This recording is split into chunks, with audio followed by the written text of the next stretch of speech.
Portions of the following program are transcribed. From Hollywood, NBC brings you Hedda Hopper.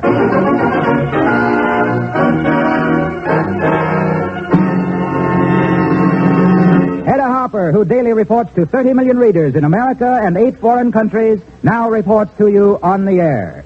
Here is Hedda Hopper's Hollywood, from the desk by the window, looking right down on Hollywood and Vine.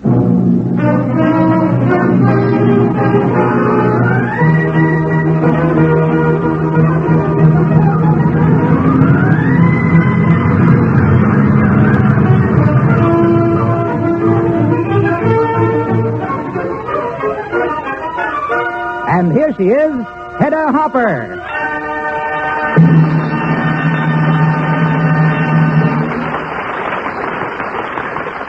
Hello, everybody. I'm going to let you look over my shoulder while I write my column. You'll get fresh news of interesting and famous people from Hollywood and elsewhere. And we'll visit with Helen Broderick, Broderick Crawford, Humphrey Bogart, and the newly elected National Commander of the American Legion, Earl Koch Jr. And a story about the opening of the new musical show, Red, White, and Blue. Okay, let's go. Judy Garland, despite reports to the contrary, will not replace Mary Martin in South Pacific when Mary goes to London. Judy's turned down $10,000 for one TV show and $50,000 for a concert. Mrs. Dan Daly tells me there will be no reconciliation. As soon as they've worked out a property settlement, she'll sue for divorce. Last Sunday at the Everett Crosby home, the entire Crosby clan met for dinner. And at the request of Mama Crosby, the whole family, all 25 of them, sang together for the first time in 32 years. Bing and Dixie sang a duet, and then were joined by their 4 sons. Music ran the gamut from sacred to popular songs. Then Mama Crosby left with Bing and Dixie for their home in Pebble Beach. Gene Simmons and Stuart Granger, who announced their engagement in Hollywood yesterday, would like to get married in America within the next 3 weeks, but cannot because of income tax complications. You'll remember Gene as Ophelia in Hamlet. Theodore Roosevelt III has given his approval for a picture based on the life of his famous grandfather, Teddy Roosevelt, titled Father Was President. If you remember that family's life in Washington, you'll know what a picture that can be. The children even rode their ponies inside the White House. Sam Goldwyn, in a Denver speech the other day, made the following statement. An actor owes but one obligation to the public, and that is to give the best possible performance before the camera. In other words, Sam believes that the private life of an actor is his own affair. Well, I disagree with Sam's statement. I always have disagreed. I believe that living in a glass house imposes on you a certain standard of behavior. Of course, Sam's statement is not original. It was given its greatest publicity and impact by a man who not only feels that way, but has lived that way. A man who has given us many a look into that glass house. Oh, Patsy. Yes, Miss Hopper? Is a man out there? I'll say there is. Humphrey Bogart.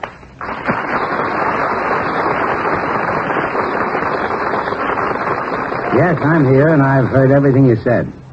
But you know that statement about an actor's responsibility, I didn't originate that either. Robert Morley said it, Jack Barrymore said it, Maud Adams felt it, Daniel Frohman... Bogey, I've always thought a columnist had an unfair advantage. A monopoly in the soapbox. And today I intend to do something about it. I'm going to move over and give the other side a chance. Well, I never heard of anybody giving up a monopoly. Bogey, tape on your boxing gloves and slug out a defense of that statement you and other rugged individualists are so fond of. You bet I will. I don't be... Oh, brother, this is going to be rough. Bogey, let me finish what I was going to say. My own statement about what I believe an actor's responsibility to be. I believe an actor owes everything to his public. For instance, Bogey, I believe in a morality clause. Those few pungent words in practically every actor's contract that gives his studio the right to fire him if his behavior is such as to throw discredit on his picture, his studio, yes, and his industry. Hedda, you're talking about morals, aren't you? And not about actors stating their views on politics. Of course I'm talking about morals. It's so much more interesting. How right you are. Besides, we'd never get anywhere on politics, you being a Republican and me being a Democrat. But talking of morality clauses, that's the spot I'm on. As you well know, I've got 2 jobs. I'm an actor, I hope, and I'm a producer. And a mighty good producer, too. In a Lonely Place was a fine picture. But as a newborn producer, as well as being one of Hollywood's stormy petrels, what are you going to do about... Morality clauses? Well, Hedda, I don't expect any actor who works for me to be either a plaster saint or to pretend he's one. You understand, of course, it's a matter of degree. I certainly don't want actors to behave like Jack the Ripper or Bluebeard. Although, well, they must have been interesting. But if you think I'm going to ask actors to behave like John Does, then no, I'm not. You don't care if they take pandas to nightclubs? I'll let them pick up their own mistakes. Besides, I thought everybody but you had forgotten. Yes, Bogey, and besides, it wasn't important in the first place. Nor is taking a drink. Or even defending yourself in a row, if you have to. But how do you know my own experience with morality clauses, don't you? I objected to the first one I ever met, eye to eye. I'll bet you did. I'm under contract to Warner's for 15 years, but we made a little compromise. Jack Warner said the morality clause would stay in effect the first 7 years of that contract, and after that he didn't think I'd be able to do anything much to violate the clause. But seriously, Hedda, when I said that all an actor owes his public is a good performance, I meant that he owes something to himself, too. His integrity. Can't be a good actor and compromise with that integrity. He's got to be himself, just the way he is. I don't believe the public wants him any other way. Bogey, I know that we don't ask writers, musicians, newspaper men, engineers. We don't ask them to be models of propriety. But an actor is different, Bogey. He depends upon universal acceptance. Acceptance of his acting, sure. People want actors, not models of propriety. No, I think it's more than that. When people across the nation, including children, read in a newspaper that their favorite actor, one that they've loved for years, has gone out and done something which they themselves wouldn't dream of doing, you'll certainly admit that it at least puts a few dents in this glass house of ours, doesn't it? I think it's too bad, yes, but I think we can lean over backwards playing it too safe. Yeah, I believe that producers for a number of years have been too timid. They've been afraid that some gaudy behavior would hurt the box office receipts of their pictures. Well, a lot of people's paychecks depend upon those pictures, Bogey. Hedda, I don't believe gaudy behavior ever hurt a picture. I'm glad to see that Sam Goldwyn feels the same way. You know, people in this country, the public, Hedda, they're pretty adult. Just because a man plays a monk on the screen, they don't expect him to live in a monastery. As a matter of fact, I think they even like to see someone on the screen who might be just a little bit more glamorous than that John Doe down the street you were talking about.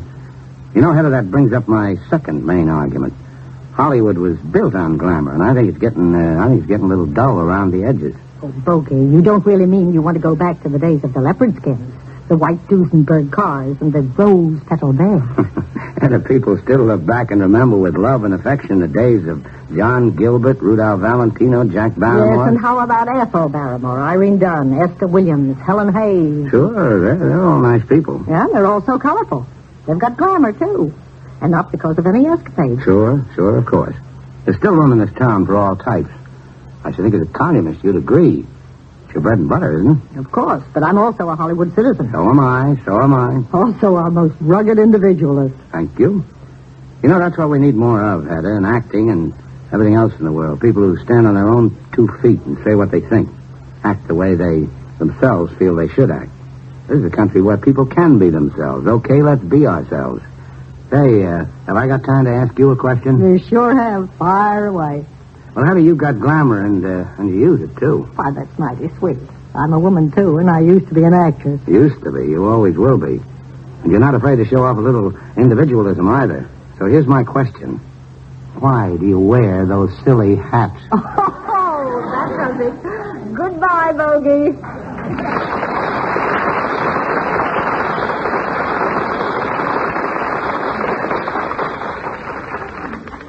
The big news about Elizabeth Taylor is not that she's expecting a baby. She's not. But that she and Nicky Hilton are happy at last.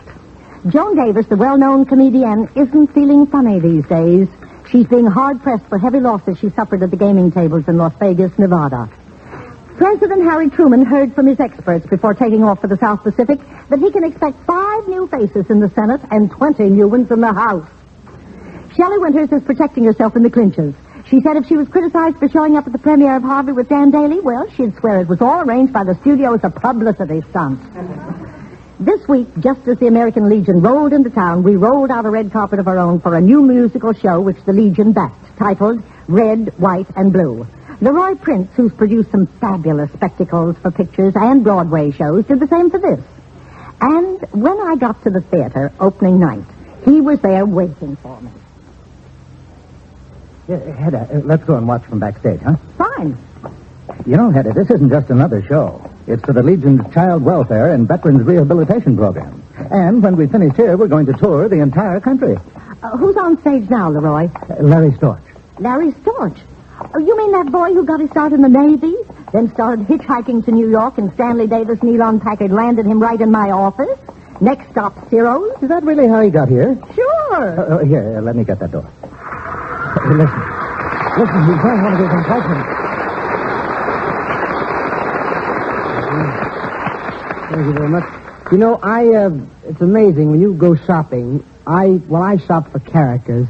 Now, here's the thing I must tell you. I was flying from, it was Houston, Texas to Hollywood, and I'll never forget it. There was an old-timer on the plane next to me, just strapped in a seat, just chewed his cud all the way and just stared straight ahead. Oh, we finally landed at the airport, and I talked to the old gentleman. I said, howdy, Pop. I said, your first time up? He said, yep. I said, you going up again? Well, he says, I ain't saying yes and I ain't saying no. He says, I'm just saying maybe. I said, was you scared, Pop? Well, he says, I wasn't scared. Of course, he says, I never did put my full weight down. And, of course, Texans are very wonderful people and very proud. And I was talking to a Texan a couple of days ago. Says to me, I hope you remember the Alamo. And how 187 Texans single-handed stood off the whole darn Mexican army. I says, yeah, boy. What about Paul Revere, boy? He said, you mean that coward that ran and called for help?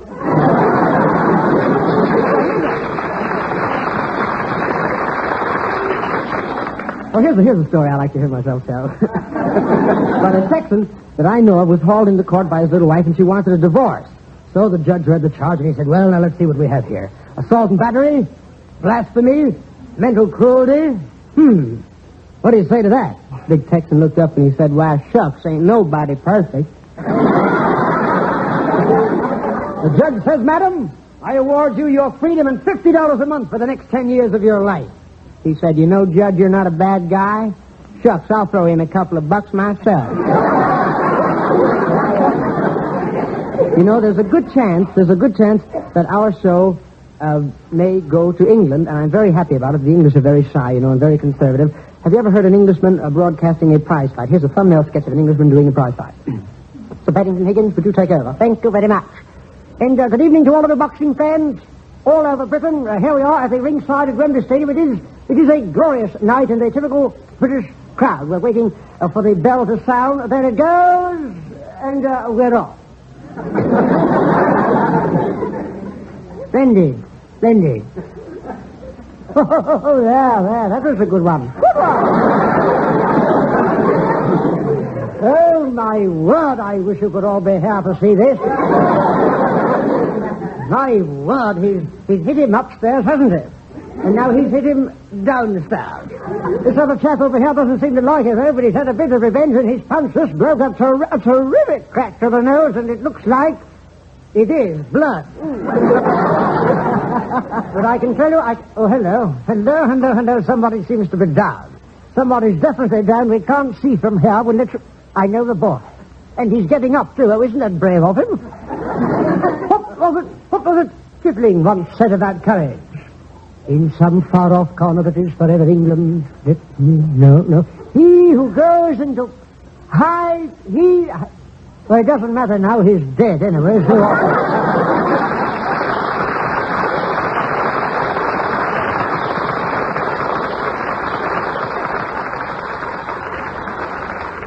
There's excitement on every opening night, but there was added excitement for Red, White, and Blue, because this wonderful show for such a fine cause was born in our own town, but it will come to your town, too. Wherever you live, watch for it. Jeanette MacDonald, sometimes forgotten by Hollywood, is still tops in New York. Her Carnegie Hall concert is sold out. Darryl Zanuck will fly 14 critics from New York to London to cover the premiere of his picture The Mudlark at the Command Performance, but we won't see it until next year. Though Joan Blondell appeared at the New York opening of Call Me Madam with ex-husband Mike Todd, she swears she will not remarry him. She did the same swearing before she married him in the first place, but she did. When Nancy Carroll took over for Jean Muir on the Aldrich Family radio show, it was reported that she received many threatening letters from communists. That's a new switch. When John Huston gave a party for cast and crew of The Red Badge of Courage at the picture's wind-up, some married couples said they couldn't come. They couldn't leave their children, John said. Well, they're babysitters. They did, and he paid a bill for $110. I met a man the other night who's made news every day this week and will keep on making news. He's 29 years of age and comes from Dawson, Georgia.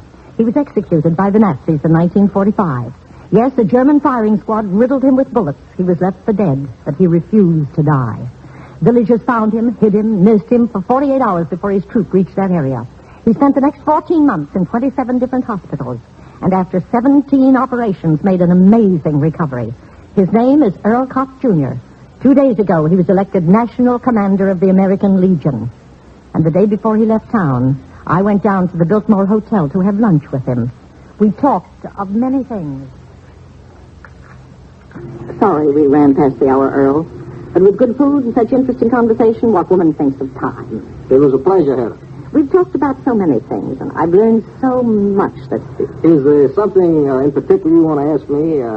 I see a gleam in your eye. My mother gets it sometimes. You're a very dangerous man, Earl. You understand women much too well. Oh, I don't know about that. As a matter of fact, well, haven't you a message to America after all your work in this convention? Hedda, I have. We of the American Legion have long admired the courageous battle you have waged in behalf of Americanism and against communism.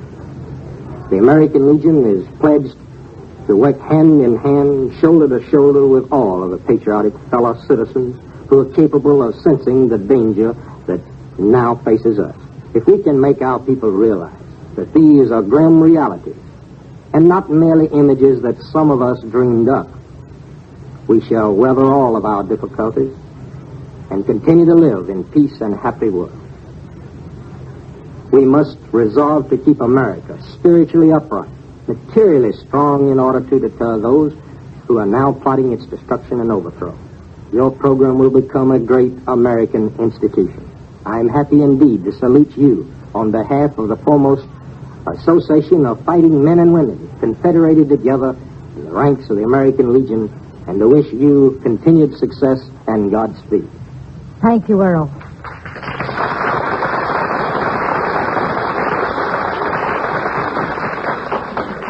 Audie Murphy, another great soldier, flew to Texas last night for a special job with the Army. Just before leaving, he told me he hadn't been told the nature of his work, but hoped he would be sent to Korea, where his old division, the 3rd Infantry, just landed. Audie is not in the Army. He belongs to a Texas National Guard division. If it's ever activated, Audie's automatically back in service. But until then, he's a civilian. It could only happen in America. When Betty Hutton goes to her hometown, Detroit, next month, she'll be accompanied by her mother. Betty will entertain in the theater, but her mother will be entertained in the Chrysler plant by the ladies of the assembly line on which she used to work. Henry Fonda and Susan Blanchard have set the wedding date for January. The Harold Lloyds had a new kind of visitor the other day. Mildred met the young man on the 2nd floor, Harold on the 1st. They greeted him pleasantly, thinking he was a friend of their son. He was in the house about an hour, and when he left, even the gardener waved goodbye to him. He took several $100s and some jewels with him. The sweetest sound in the world for an actress is supposed to be applause. I don't think so. In Hollywood today, there's a friend of mine, a star in her own right, with a great big scrapbook full of loud hand claps. But I don't think Helen ever realized how sweet applause could really be until now, when the nation is applauding not her, but the work of her son. The actress's name? Helen Broderick. The son? The great big 6'3" Broderick Crawford. The Oscar-winning star of All the King's Men and Born Yesterday, destined to be one of this year's biggest pictures. So I went to visit a certain home in San Fernando Valley. And when I got there, the proud mother of one of the best stars of the year opened the door. It must have been pretty obvious to Helen Broderick why I was there. Hello, Helen.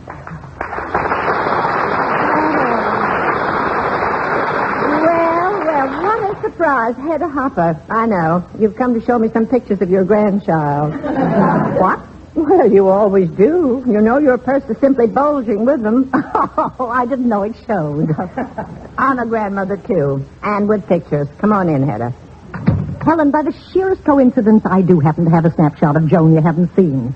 But that's not the generation I came to talk about. Oh, I know, Hedda. I've been kidding. Isn't it wonderful about Broad? Last year, the Academy Award, the Film Critics Award, this year with Born Yesterday, and heaven knows how many more awards. Well, I'm keeping my fingers crossed for Broad. You know, Helen, I think it's safe to say now that Broad is at least a minor success.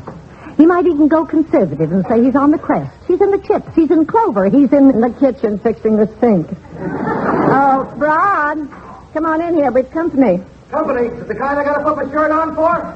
Broderick, come in here.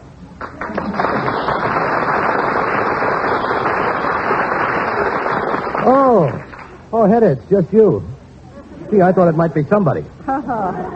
Informal is the word for my son, Hedda. Well, I could think of another word. Oh, Grandmother, you here with more pictures of... We've already been through that. It's about you, Brod. Well, I've got my fingers crossed. We've been through that, too.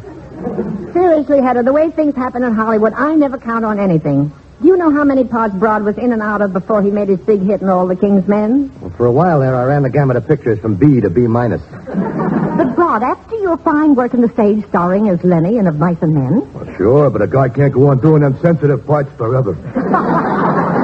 Brod, I'm sure Hedda would be very much interested in Born Yesterday. Don't you think she'd like to hear something Oh, from... now, wait a minute, Mother, will you? Hedda, as a fellow grandmother, do you believe children ever get too old to recite for company? I certainly do not. Hey, Brod, you're overruled. You know the scene I like. No, Helen, wait. I know Born Yesterday's a great picture, but I think this particular time of the year, 1950, calls for a particular speech. One I'll never forget. What do you mean, Hedda? Well, Brod, in a few weeks, people all over the country will be going to the polls to vote for the candidates of their choice. It's a great privilege and a grave responsibility. And I remember in All the King's Men, you had a wonderful speech about politics. Oh, I know, Brod. Big speech at the barbecue. I'd love to hear it again, Brod. I think it has a lesson for every voter and, frankly, every candidate. Okay, Hedda. Mom, would you set the stage for us? Well, in All the King's Men, Brod plays the part of Willie Sharp, a man who grows to love power and who is eventually destroyed by it. But you remember, Hedda, at first Willie is young and full of ideals, but until the bitter day he learns about the politicians who have nominated him to be governor of his state are really using him as their tool. They really know he hasn't a chance. Willie has just found that out, but he still goes ahead with the speech, but not the one he was supposed to make.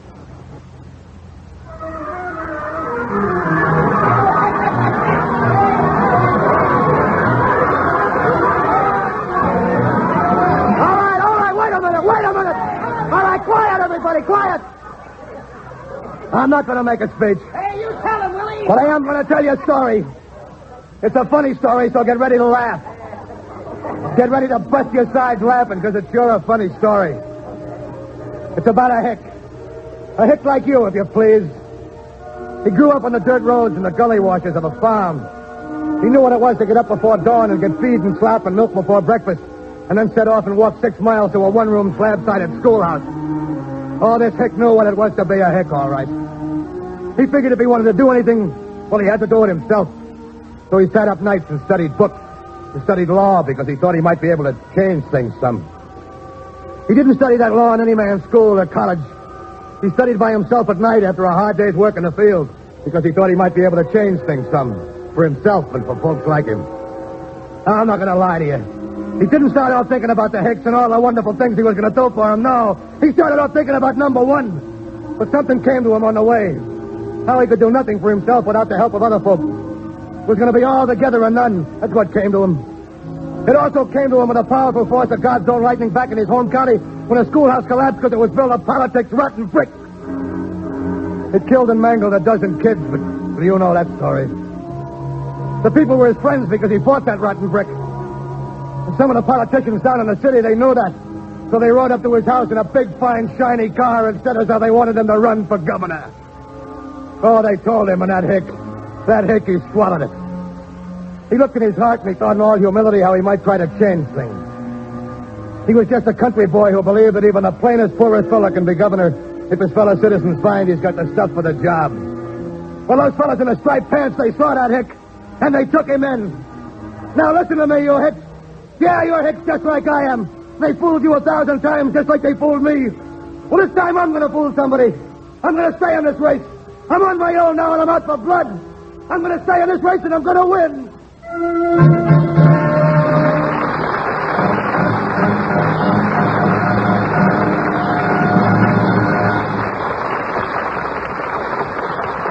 And as I drove back to the office, a thought I've had for a long time became a conviction. A great actor giving an inspired performance does much more than just entertain us. He makes us bigger people and better citizens. No, Willie wasn't afraid. But the average American today is filled with fear. Fear of Russia, the atom bomb, old age. Even youth, that period of bravado in the human span, is skeptical of the future. That's not America or the American. There's been too much talk about being taken care of from the cradle to the grave. This nation was built on the theory of individual liberty, on the premise that success or failure was up to us. And this way of life prevailed successfully for more than 125 years. Then came World War I, Depression, War II. Now we prepare for a third. And the average American feels helpless in the face of this. It's too big for him, he wails. So let the government do things. That's where he's dropped the ball. For what is government but the people, their voice? And why should we drop the most successful way of life in the history of civilization for this foreign ideology which says government is everything, people nothing? But we're doing it. That's why fear is strangling us. Why should we fear the Russians, the atom bomb, or anything? As a nation, haven't we what it takes in natural resources, technical skill, and the old know-how? Haven't we always survived any emergency? Can't we face another crisis with the same courage, sacrifice, and honesty which pulled us through before? Of course we can. But we won't if we become a nation of chiselers, or a people who prize individual liberty but who won't get out and fight for it. Let's change fear to faith, like our fathers before us. We've got 1,000,000 times more of everything than they ever had. But they had faith, and they weren't afraid to tackle their weight in wildcats. Let's get onto the faith highway. Then we'll have government for the people and by the people that will not perish from the earth.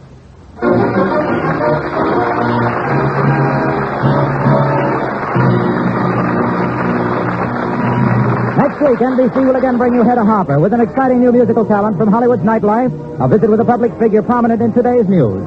Dan Duryea, with whom Hedda will argue about, of all things, love. And the star of Sunset Boulevard and Union Station, William Holden. Good night, everybody.